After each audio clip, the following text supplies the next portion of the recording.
La diapositiva que usted está viendo, la imagen que usted está viendo en el proyector, muchas personas se han encontrado en una situación así a causa de alguna tribulación, a causa de una enfermedad, a causa de una deficiencia física de nacimiento. Y muchos han venido a ser favorecidos por nuestro Dios, sobre todo en aquel tiempo en que nuestro Señor Jesucristo vino al mundo. Pero se imaginase que nuestro Señor Jesucristo viniera en este momento y le preguntara a alguno de nosotros: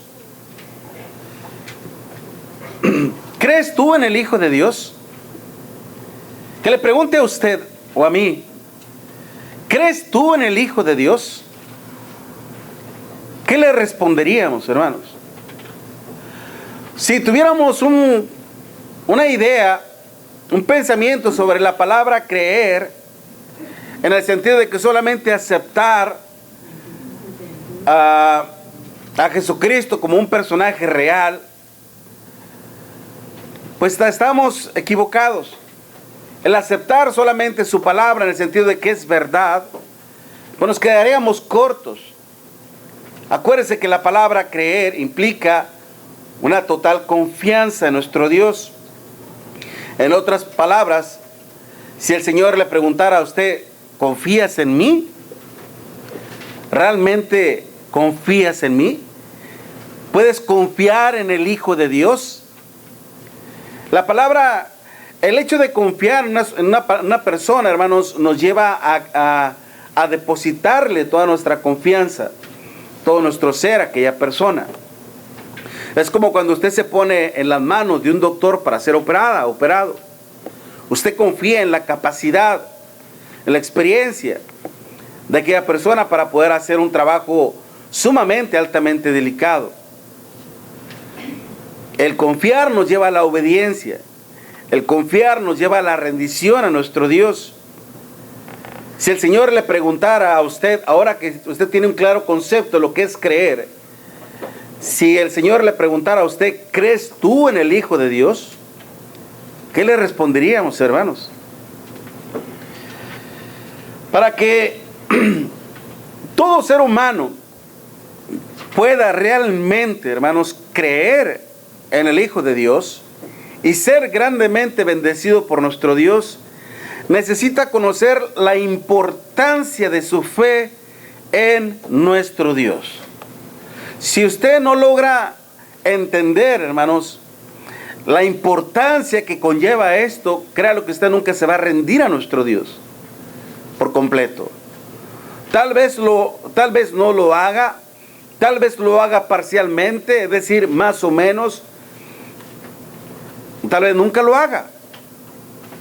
Vemos precisamente en el caso de este hombre que había nacido ciego de nacimiento, hermanos, cuando el Señor le sana esa ceguera, y el Señor dice, hermanos, que este tipo de cosas o sucesos, más bien, de ver personas que nacen así o personas que necesitan de la ayuda de nuestro Dios, es para que se manifieste la gloria de nuestro Dios.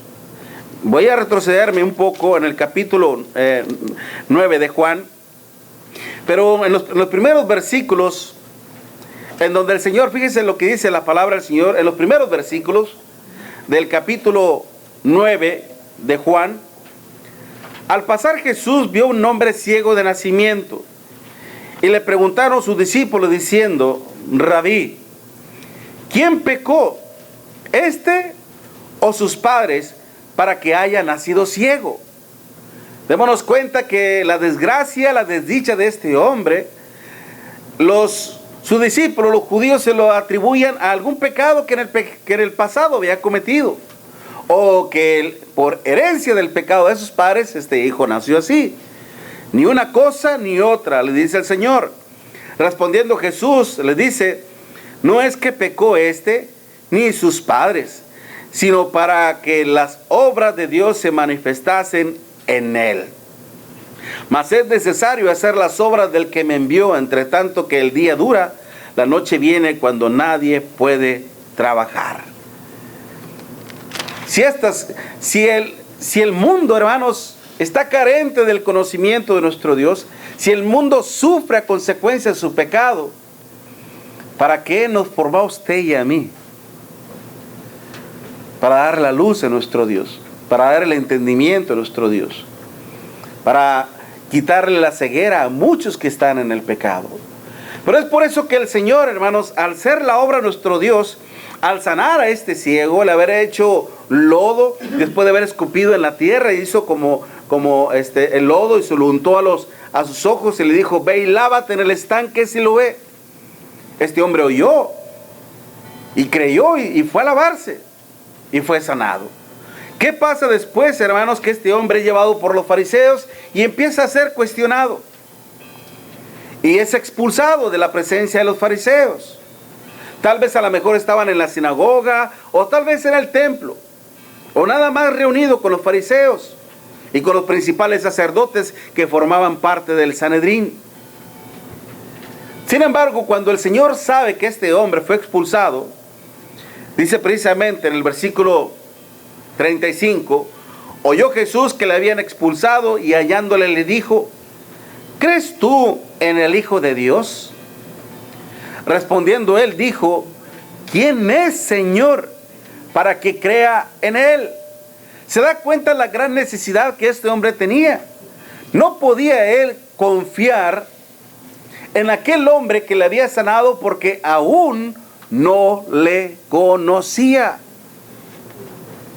No sabía quién le había sanado. Recordemos que él estaba ciego. Y es por eso que dice: ¿quién es, Señor, para que crea en él? Le dijo Jesús: pues le has visto, y el que habla contigo, él es. Y le dijo: creo, Señor, y le adoró. Cuando nuestro Señor Jesucristo supo, hermanos, que aquel hombre que había sido sanado había sido expulsado por las sinagogas, el Señor inmediatamente le aborda, es decir, va con él y le pregunta. El Señor, hermanos, sabe muy bien, él podía saber con mucha anticipación cuál iba a ser la respuesta de él. El Señor sabía, hermanos, que este hombre iba a creer en él. Pero por una parte le cuestiona para poner a prueba su fe en nuestro Dios. Pero otra es muy importante también para que eso quedara registrado y que nos diéramos cuenta, hermanos, nosotros, los que hemos creído en él, porque usted y yo estábamos ciegos cuando estábamos en pecado. Vivíamos en esa ceguera espiritual. Y Dios, hermanos, mediante nuestro Señor Jesucristo, nos ha abierto los ojos de vuestro entendimiento, los ojos de vuestra mente. Y hemos podido aclarar en nuestra mente el misterio del Evangelio. Hemos sido sanados también. Y el Señor ahora a usted y a mí nos pregunta: ¿realmente creemos en el Hijo de Dios? Podríamos decirle: ¿quién eres, Señor, para que creamos en él? ¿Quién es para que creamos en él? También sentimos en nuestro corazón la necesidad de conocer al Señor. Sentimos la necesidad, hermanos, de adorarle. Sentimos la necesidad de reverenciar su nombre. Sentimos la necesidad de servirle realmente. Si no sentimos nada, hermanos, entonces no hemos entendido absolutamente nada. No hemos comprendido la importancia que conlleva, hermanos, el haber sido sanados por nuestro Señor Jesucristo.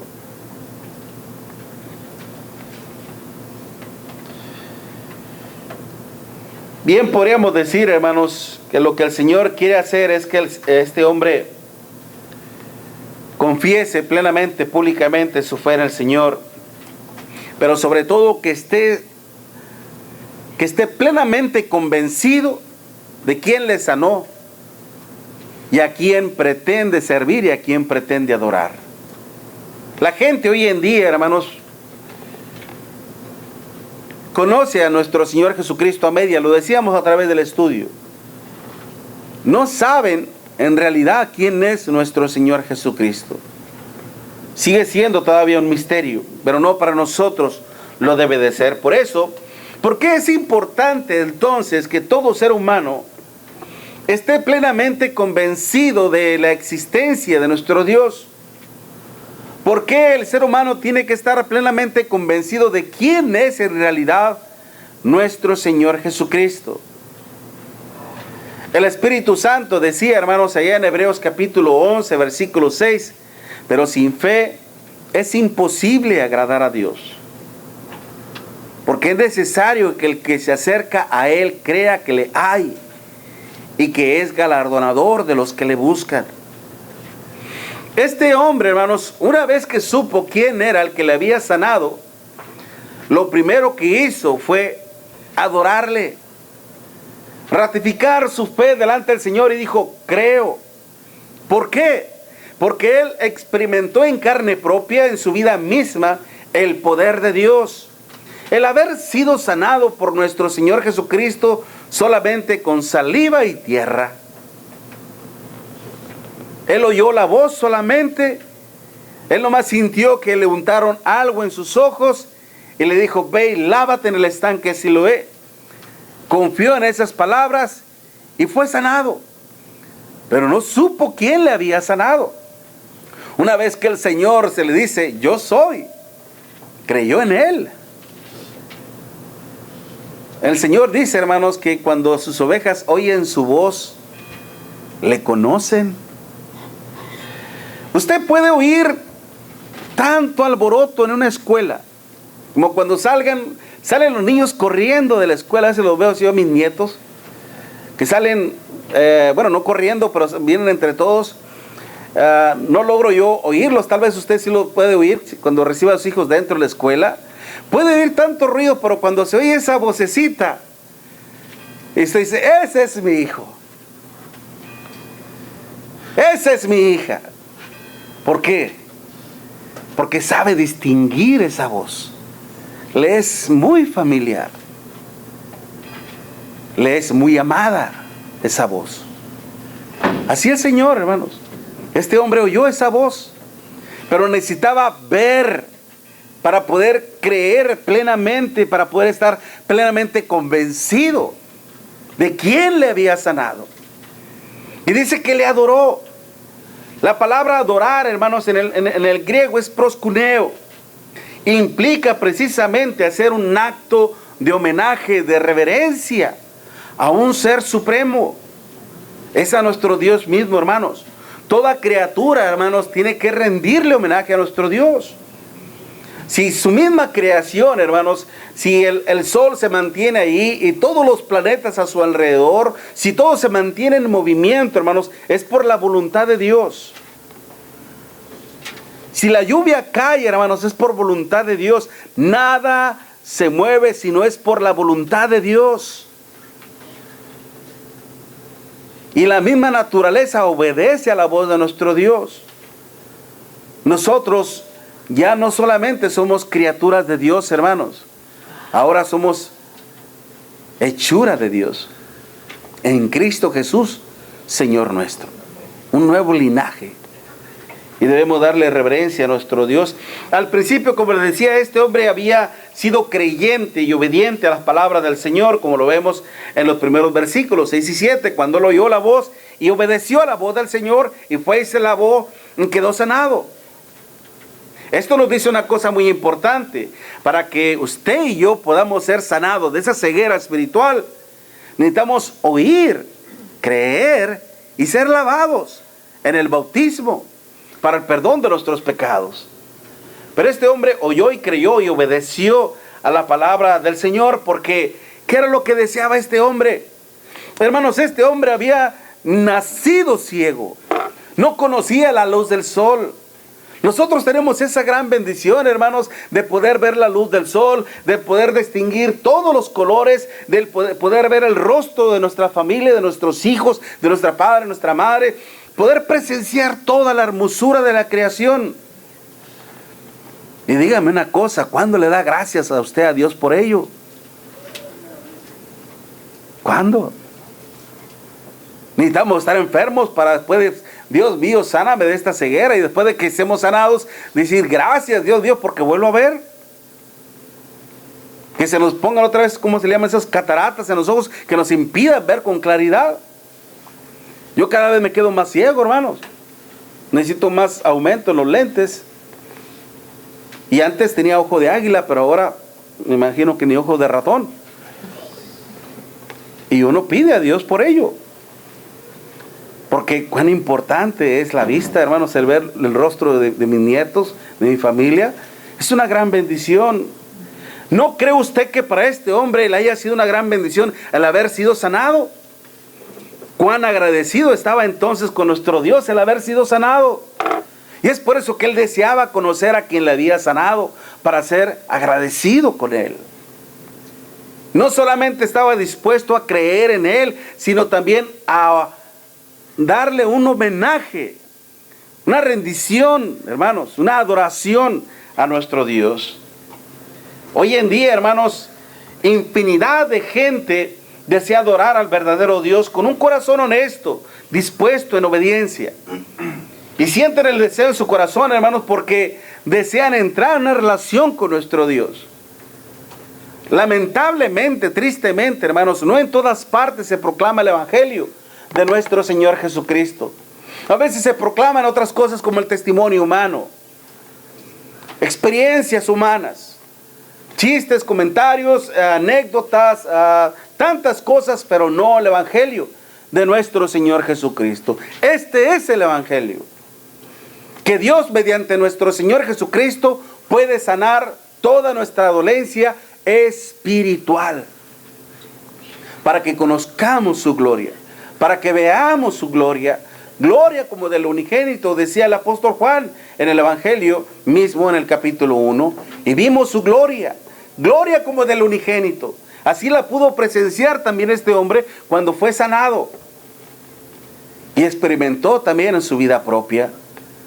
Ahora usted y yo también lo hemos experimentado, hermanos. Hemos llegado a conocer esa gloria del Señor. Y tenemos que estar dispuestos también a adorar a nuestro Dios, a rendirle ese homenaje por el resto de toda nuestra vida.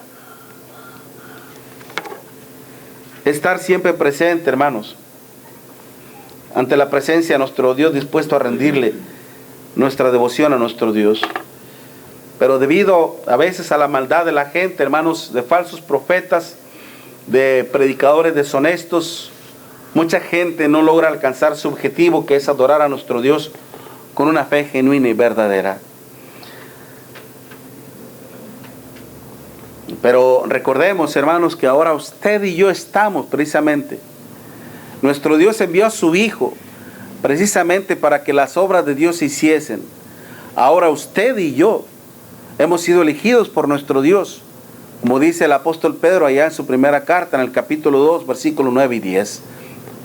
¿Acaso no somos un linaje escogido? ¿Acaso no somos una nación santa? ¿Acaso no hemos sido un pueblo adquirido para anunciar las virtudes de aquel que os llamó de las tinieblas a su luz admirable? Nosotros que en otro tiempo no habíamos alcanzado misericordia, pero ahora la hemos alcanzado, hermanos. Pero es para eso también, para que ayudemos a otros a abrirles el entendimiento, hermanos, y vengan y conozcan la gloria de nuestro Dios. Para eso usted está aquí. Para eso Dios le ha dado vida, hermanos, y nos ha abierto los ojos del entendimiento. Mire lo que dice precisamente, hermanos, en Efesios, en el capítulo 1, Efesios capítulo 1, Efesios 1, versículo 15 en adelante. Por esta causa también yo, habiendo oído de vuestra fe, Efesios capítulo 1, versículo 15, sígame a través de la escritura, hermanos. Por esta causa también yo, habiendo oído de vuestra fe en el Señor Jesús y de vuestro amor para con todos los santos, no ceso de dar gracias por vosotros, haciendo memoria de vosotros en mis oraciones, para que el Dios de nuestro Señor Jesucristo, el Padre de gloria, os dé espíritu de sabiduría y de revelación en el conocimiento de Él, alumbrando los ojos de vuestro entendimiento, para que sepáis cuál es la esperanza a que Él os ha llamado y cuáles las riquezas de la gloria de su herencia en los santos, y cuál la supreminente grandeza de su poder para con nosotros los que creemos, según la operación de su poder, del poder de su fuerza. Es el Evangelio mismo. ¿Se da cuenta entonces, hermanos, qué bendición tenemos nosotros? Pero también conlleva una gran responsabilidad. No solamente, hermanos, es importante porque sin fe es imposible adorar a nuestro Dios, sino también sin fe es imposible poder agradar a nuestro Dios. Decía precisamente el Espíritu Santo en Hebreos 11:6, dice, porque sin fe es imposible agradar a nuestro Dios. Y recuerde que la palabra agradar implica el hecho de complacer totalmente a la voluntad de nuestro Dios. Este hombre, hermanos, como lo estamos viendo en Juan capítulo 9, veamos la actitud de este hombre. Precisamente cuando el Señor, hermanos, le cuestionó, ¿crees tú en el Hijo de Dios? Respondió él y dijo, ¿quién es, Señor, para que crea en él? Le dijo Jesús, pues le has visto y el que habla contigo, él es. Y dijo, Señor, creo, Señor, y le adoró. La intención de este hombre, hermanos, de hacer reverencia a nuestro Señor Jesucristo, de inclinarse y de humillarse ante Él, hermanos, era para agradar a nuestro Dios. No era otra cosa más que para simple y sencillamente agradar, complacer a nuestro Dios. Ahora, el hecho de agradar, hermanos, no consiste solamente en el hecho de poder apreciar algo externo, sino más bien el hecho de poder ser aceptable y admirable. Recordemos una cosa, hermanos, que otra de las palabras que describen la palabra adorar, por ejemplo, la encontramos en proscuneo, la encontramos en Juan capítulo 4, versículo 25. Dice, Dios busca verdaderos adoradores que le adoren en espíritu y en verdad. Ahí la palabra proscuneo. Pero hay otra palabra que se llama latreo. Y esa palabra latreo implica un servicio a nuestro Dios. Por ejemplo, mire, vaya conmigo a Filipenses capítulo 3. Filipenses capítulo 3 y versículo 3. Y mire lo que dice. Filipenses 3, versículo 3. Porque nosotros somos la circuncisión, los que en espíritu, óigalo bien, servimos a Dios y nos gloriamos en Cristo Jesús, no teniendo confianza en ¿qué? En la carne. Pero fíjense, esa palabra servimos, hermanos, es latreo. Servir a nuestro Dios. Todo aquel que realmente pretende agradar a Dios va a servir a nuestro Dios. No hay, hermanos, una recompensa si no hay un servicio. ¿O a poco a usted le van a pagar en su trabajo por su carita hermosa? A nadie le paga por caerle simpático. Tiene que cumplir usted con su trabajo, con su horario de trabajo para que se le pueda pagar. De esa manera usted agrada a su patrón, haciendo un buen trabajo, desempeñando un buen trabajo. Hermanos, en las cuestiones espirituales es mucho más importante entonces. Y el apóstol Pablo dice, servimos a nuestro Dios. Cuando el hombre que había sido sanado le rindió honor y gloria a nuestro Dios, su adoración, hermanos, fue aceptada por nuestro Señor Jesucristo. Porque le fue agradable, porque le fue acepta la adoración que este hombre le hacía. Porque había visto en el corazón del hombre la disposición, no solamente, hermanos, de alabar su nombre, sino aún también de glorificar su nombre. Una cosa es alabar a Dios. Alabar a Dios es lo que hacemos cuando entonamos alabanzas, cánticos, himnos espirituales a nuestro Dios. Eso es alabar. Pero glorificar a Dios es otra cosa, hermanos. Acordemos lo que decía nuestro Señor Jesucristo allá en Juan, en el capítulo 15, versículo 8. En esto es glorificado mi Padre. ¿En qué? en que llevéis mucho fruto y seáis así mis discípulos. Fruto se refiere a resultados. Resultados que vienen por nuestra obediencia a los mandamientos de nuestro Dios. Que decían los bautistas que no necesitas reunirte, no necesitas congregarte en ninguna iglesia, ya eres salvo.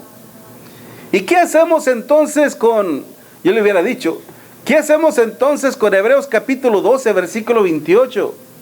Así que, recibiendo un reino inconmovible, tengamos gratitud y mediante ella sirvamos a Dios con temor y reverencia, porque Dios es un fuego consumidor, dice el versículo 30. ¿Qué hacemos con esa cita entonces? ¿Qué hacemos con la cita de Hebreos capítulo 10, versículo 25? No dejando de congregarse como algunos tienen por costumbre, sino tanto más exhortados los unos a los otros, y cuanto más cuando ves que aquel día se acerca.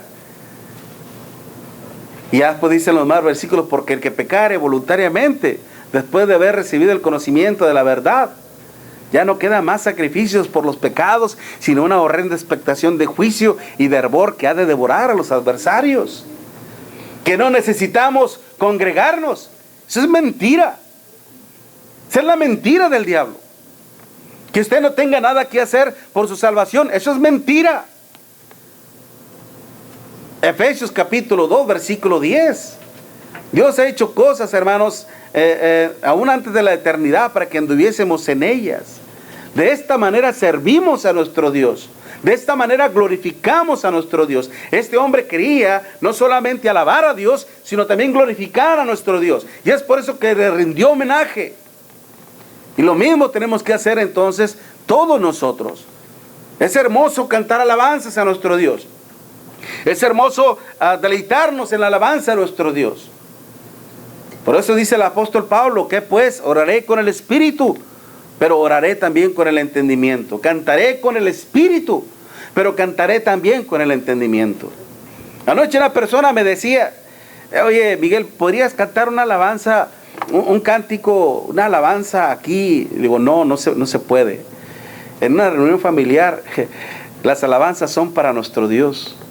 Dice, yo escuché un canto, dice que a veces cuando me siento mal, y cantó una canción, pues al parecer espiritual, porque decía que nadie me ama, pero que Dios le amaba, haciendo alusión a que Dios amaba a aquel hombre, lo que se sentía no amado por nadie. Y esa es muy bonita. Dice, pero no puedo hacer nada por mí. Entonces, ¿de qué sirve de que sientas muy bonito si al fin de cuentas no haces nada por ti? Dios ya hizo lo que Él tenía que hacer por ti. Enviar a su amado Hijo Jesucristo. Ahora, ¿qué tenemos que hacer nosotros? Es muy bonito sentir en nuestro corazón el sentimiento, la emoción, la nostalgia. Sí, pero si no va acompañado de la obediencia, no hay bendición. A veces, hermanos, ese pensamiento se incrusta en los pensamientos de los cristianos. Desde los primeros días del cristianismo, hermanos, hasta hoy, gran parte de la humanidad se esfuerza en agradar a nuestro Dios. ¿Cómo saber si en realidad estoy complaciendo a nuestro Dios? ¿Cómo saber si en realidad estoy agradando a mi Dios con mi adoración, con mi reverencia, con mi alabanza? ¿Qué es lo que dice Hebreos capítulo 11, versículo 4, hermanos? Hebreos 11, versículo 4.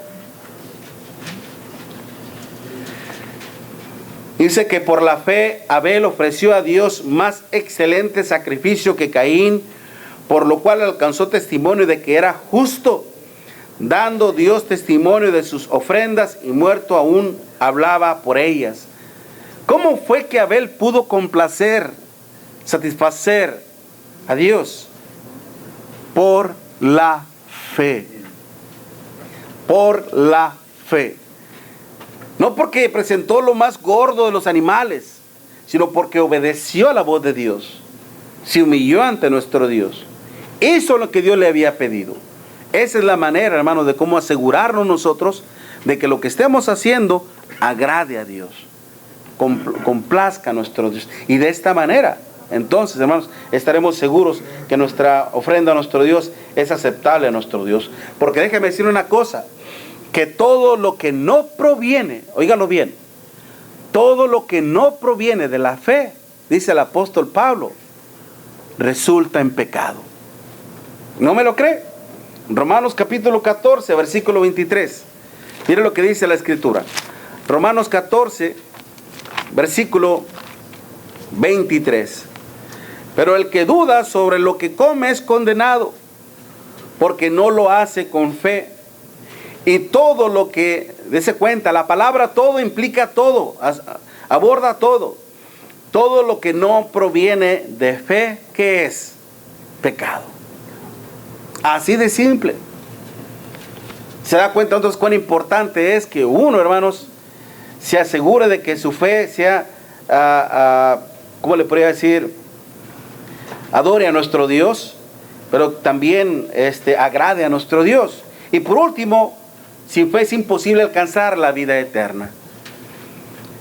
Este hombre que fue sanado por el Señor, hermanos, fue para poder tener la oportunidad de alabar a Dios, de servir a Dios y de ser recompensado por nuestro Dios. Hebreos capítulo 11, versículo 6, ese mismo versículo, cuando dice, pero sin fe es imposible agradar a Dios, porque es necesario que el que se acerca a Él crea que le hay y que es galardonador de los que le buscan. Es decir, que usted y yo debemos estar plenamente convencidos de que algún día nuestro Dios nos va a recompensar todos nuestros sacrificios, todos nuestros sufrimientos, todos los esfuerzos que hicimos, todos nuestros trabajos que hicimos en su iglesia, en su reino. Vamos a ser recompensados por el Señor. Vamos a ser gratificados, porque Dios es generoso, Dios es bondadoso. Dios sabe apremiar a aquellos que confían en Él, hermanos. Todo cristiano que se esfuerza en alcanzar la vida eterna, no solamente se conformará con sentirse seguro de su fe, sino también se dará la tarea de hacer incrementar su fe para nunca caer de ella. El hombre que había sido sanado por el Señor, hermanos, sentía en su corazón también la necesidad de hacer incrementar su fe. Es por eso que cuando el Señor le preguntó, ¿crees tú en el Hijo de Dios? ¿Y cómo va a creer? ¿Quién es? Él sentía esa necesidad de saber quién le había sido sanado para creer en Él y para poder servirle.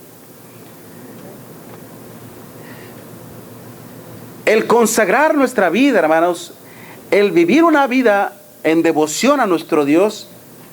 Acuérdese, este mismo ciego, fíjese lo que decía en el versículo 39, 34. Yo sé que Dios no oye a los pecadores, decía este mismo hombre. Dice, pero si alguno es temeroso de Dios y hace su voluntad, a ese oye. La palabra temeroso, hermanos, es teusebes, que significa una persona que rinde servicio a Dios, que es devota a nuestro Dios, que ejerce la piedad, la misericordia, la bondad para con su prójimo. Si alguno es temeroso de Dios y hace su voluntad, a ese oye. ¿Qué conocimientos tenía este hombre? Y eso que era ciego. ¿Se da cuenta? Nosotros, hermanos, entonces tenemos que estar seguros de que realmente Dios compensa, y de esta manera entonces incrementar nuestra fe en nuestro Dios. Algunos han llegado a creer, pero no completamente. Acuérdense de aquel hombre al cual llevó a los apóstoles para que su hijo fuera sanado, dado a que un espíritu lo poseía y lo aventaba al fuego, lo aventaba al agua, lo quería matar. Cuando los apóstoles no pudieron exorcizar a este hombre, su padre ya estaba molesto. Cuando el Señor Jesucristo llegó, dijo, a los discípulos te lo traje y no pudieron hacer nada. ¿Crees tú que yo puedo hacer algo? Sí creo. Si puedes. ¿Cómo que sí puedo? Creo, dijo el Señor. El que cree todo es posible. Y este hombre le dijo, creo, Señor, ayuda a mi incredulidad. Y el Señor expulsó a aquel demonio mudo y sordo. Y este hombre creyó. Tal vez usted crea en el Señor, pero tal vez su fe no sea suficiente, porque no ha experimentado el poder de Dios en su vida. Permita que el poder de Dios opere en su vida. ¿Cómo? Obedeciéndole su palabra, y verá resucitar a un muerto entre los muertos. Usted misma, usted mismo, cuando nazca una nueva vida en Cristo Jesús, Señor nuestro. Usted será un milagro más de parte de nuestro Dios. Y cuando usted vea esta gran resurrección en su vida, este gran milagro, usted dirá también, al igual que este hombre: creo, Señor, y le va a adorar a nuestro Dios, le va a alabar a nuestro Dios, va a glorificar a nuestro Dios, irá en pro de la vida eterna. ¿No quiere ser esto? ¿Realmente usted cree en el Hijo de Dios? ¿Qué le hace falta creer? No necesita más milagros en otras personas. El apóstol Juan lo decía en Juan capítulo 20, versículo 30 y 31. Hizo además nuestro Señor Jesucristo muchas otras cosas, las cuales no están escritas en este libro. Pero las que se han escrito, las que están escritas, han sido escritas para que creáis que Jesucristo es el Hijo de Dios, y para que creyendo, dice, tengáis vida eterna. Venga a los pies del Señor, arrepiéntase de sus pecados. Si usted pecó y se siente mal en este momento, no tiene que confesarnos los pecados a nosotros. Nosotros no somos Dios. Dios lo sabe, y eso es más que suficiente. Pero Dios desea ver en usted un espíritu contrito y humillado, y que se arrepienta de haber ofendido a Dios y reconciliarse con nuestro Dios. Y Dios le perdonará la ofensa que usted haya hecho, se hace lo que se hace. Si al apóstol Pablo, que se convirtió en un asesino, le perdonó, ¿cuánto más a nosotros le puede perdonar? Y usted, mi amiga, mi amigo, si realmente quiere reconciliarse con nuestro Dios, si realmente quiere alcanzar la vida eterna, necesita entonces conocer al Señor, pero en su vida misma. Deje que Dios opere en su vida, y verá la gloria de nuestro Dios.